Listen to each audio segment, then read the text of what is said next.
Tokyo Joshi Pro is my favourite wrestling company. Which is pretty impressive because I watch all the goddamn wrestling.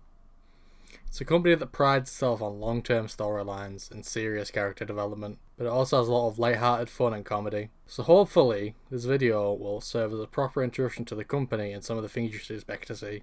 To get out of the way, the easiest way to watch Tokyo Joshi Pro is to subscribe to Wrestle Universe, which is a subscription streaming service that gives you access to DDT, Noah, and TJPW currently. It's 900 yen a month. You also get an extra month free when you sign up. It's very good.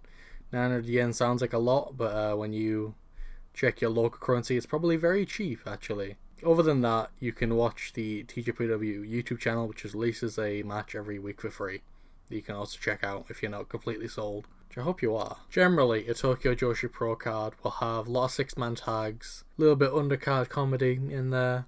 You never know which match it's going to be, by the way. They do sneak it up on you sometimes. Then a main event where they just beat the shit out of each other a whole bunch, which is, you know, you gotta love. Cards move at an extremely fast pace.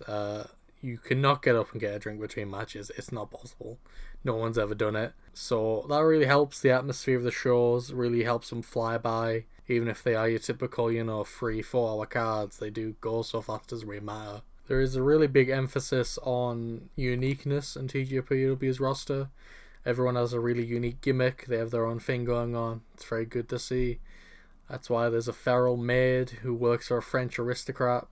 There's idols, there's failed idols, there's a cat, so on, so on. Lots of good stuff. Everything you need to see.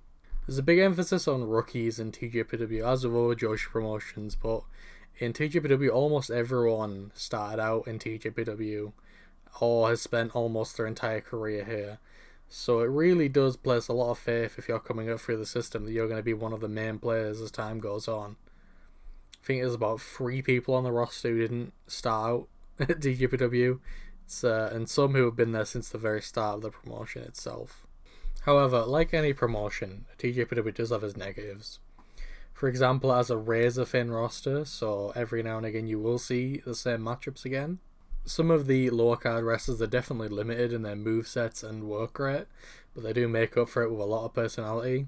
And if comedy wrestling isn't your thing, TJPW will definitely grate on you if you do not enjoy its style of comedy. This isn't necessarily a negative, but something that you should be aware of is that the Princess of Princess title is very protecting. It does have extremely long reigns.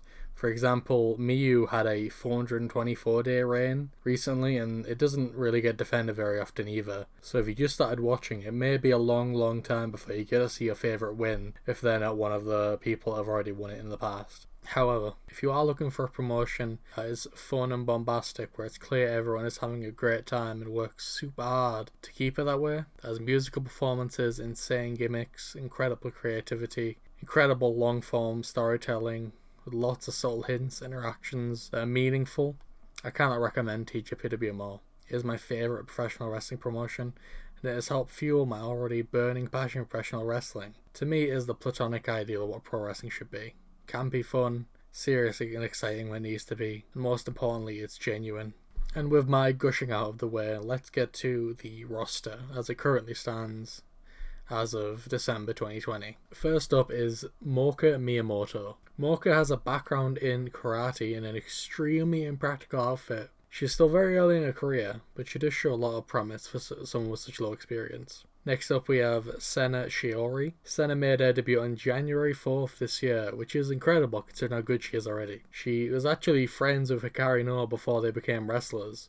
They both met at a Big Japan show and became friends over the fact they didn't have any other friends that like Big Japan. Sena is also a Space Ranger. It's very cool. Big fan. Then you have Suzume, who made her debut in late 2019. She's a big fan of bees. Has an incredible level of enthusiasm and energy. Never seen another professional wrestler with as much as her. While she is starting out, she is awesome. She has a very bright future. It's almost as bright as her personality. Almost. Then we have Mirai Mayumi, who is probably the last wrestler we can consider a rookie on this list. She debuted on the 3rd of May 2019. She is a really big powerhouse, great athleticism, fantastic fire, really in the Shingo Takagi mold I would describe her. She could easily break out of that rookie mold in the next year. I look forward to her doing it. Then we get to Raku. Raku is a member of the Up Up Girls, who are the idol group that perform at every TJPW show. She's a big fan of trains and has great comedy chops. Kind of lacking in terms of in-ring ability though, but she's a lot of fun. There's Pom, who is a clown. Yeah, so she's a clown. She does shin kicks. I think she's awesome. Other people disagree, but they're wrong. Then we have Haruna Neko, who is a cat. She's a cat. She stands at 143 centimeters tall. She's probably one of the shortest non-mini wrestlers in the world. She has great acrobatics.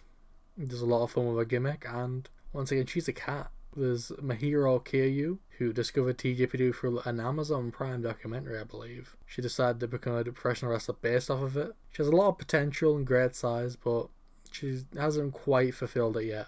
But anything could happen in the space of a year, especially in this promotion. Then we come to TJPW's newest signing, Nao Kakuta. In the last couple of months, there's been a lot of departures from TJPW, so she was brought in to fill some gaps.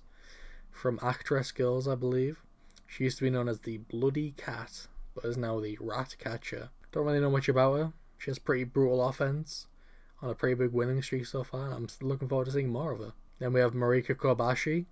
You would think she would be the daughter of Kenta Kobashi, but nope, she just saw Abdullah Kobashi as a kid and thought he was cool, so now she's Marika Kobashi. She recently returned to the company after studying for her entrance exams, and is back sporting a powerful orange tiger look. Very powerful, very cool. She's pretty solid in room form, but she's also very young, so she could really go anywhere.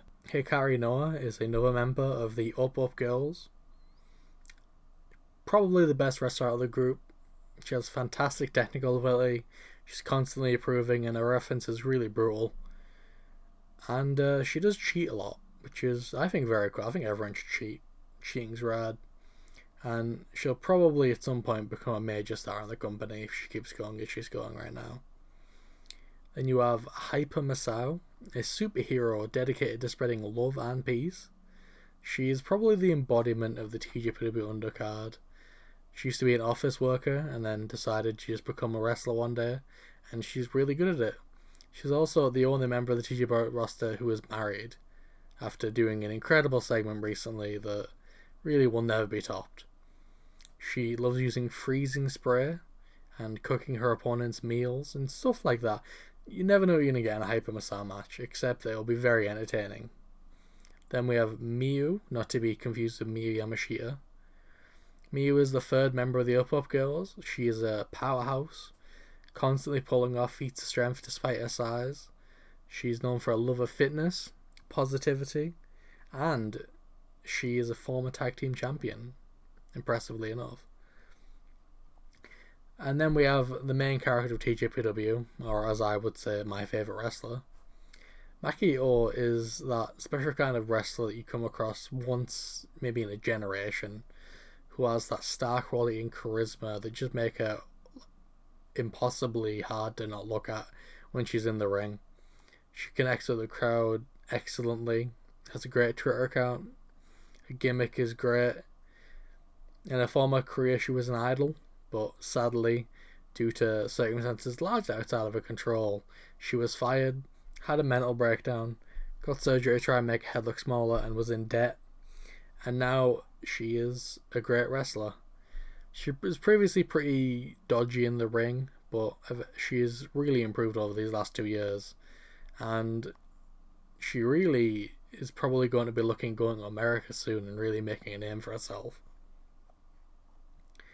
Then we have Mizuki, former tag partner of Maki Ito, current tag partner of Yuka Sakazaki. She probably is up there in the argument for the best all-around wrestler in the company. She had an excellent main event with Yuka at Wrestle Princess. Always really exciting. Great innovator of the whirling candy, of course. Maybe a bit lacking on the charisma front, but I mean, when you're that good in the ring, it really doesn't matter that much. Then we have the International Princess Champion, Yuki Kamifuki, who's often called Kamiyu. Kamiyu actually went to high school in Ohio in the US, so for a while she had a cowboy gimmick. It was very powerful. She comes out to Old MacDonald, which owns. She's very tall, which also owns, and she uses the Fairmaster, which deserves credit. You know, we gotta bring back the Fairmaster, folks. It's time. Billy Gunn had his day, and now it's time for the new generation of Billy Gunns. I'm gonna be doing the next two at the same time because they are the tag team champions. The Bakaretsu sisters, Yuki Aino and Nodoka Tenma, are two rather short but powerful wrestlers who are a bit like the Steiner brothers. So first up we have Nodoka, who is a very short powerhouse who completely owns and everyone loves, especially me, who just does a fantastic job of throwing people around the ring like a badass. Then we have Yuki Aino, her real sister, who used to be a ring announcer before boot training to become a wrestler. She's very good at it.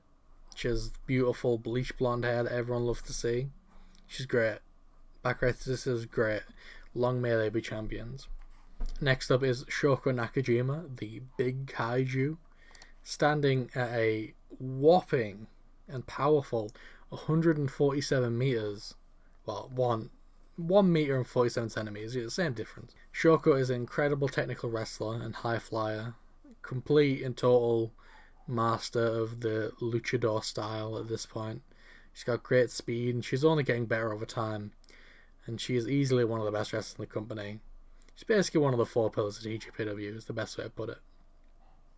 Then we have Rika Tatsumi, known as the White Dragon. Huge, powerful All Japan Women's Energy from Rika. She does the Dragon Sleeper and the Twist of Fate, because she's awesome. She does the Missile Hips, which is one of the most powerful techniques in wrestling. She's actually been with the company for so long, she actually probably deserves shares in it at this point. She's also the one challenging Yuka on the January 4th Korakuen show, so she may be Princess champion by the time you see this video. She's also a former tag champion. Then we have the big cojones, the ace of TJPW, probably the most dangerous woman on the planet, Miyu Yamashita. She is a former kickboxer and full-time murderer. She all around has incredible, innovative, unbelievably good, brutal offense, and makes me lose my mind every time I see her. Then we get to the princess of princess champion herself, Yuka Sakazaki. One of the most exciting Joshi wrestlers around today. Her reign has completely cemented it. Basically a year long, excellent the whole time. She's carried the company for this unbelievably horrible year, and she has made everyone she's worked with shine, and she does a lot of credit for that because it has been rough for a lot of companies, but not TJPW. TJPW have done well, and it's in no small part down to Yuka. So the next part's going to be a bit weird because there are no heels in TJPW. Everyone is on a scale of face to kind of a tweener, as except for Neo Bishigun, the heel faction led by Saki-sama, who is a French aristocrat. She only appears occasionally because she's often in France, but when she comes to TJPW, shit is getting real. She's going to turn people evil. She's going to bring goons in. She's very powerful. She's also had a maid. She's had a personal doctor, Yukio Saint Laurent, the master of the pressure point techniques.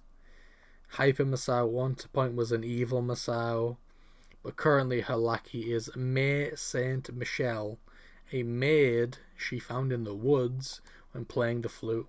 And with all of that, you know the current roster of TJPW. So hopefully you too can watch TJPW with me.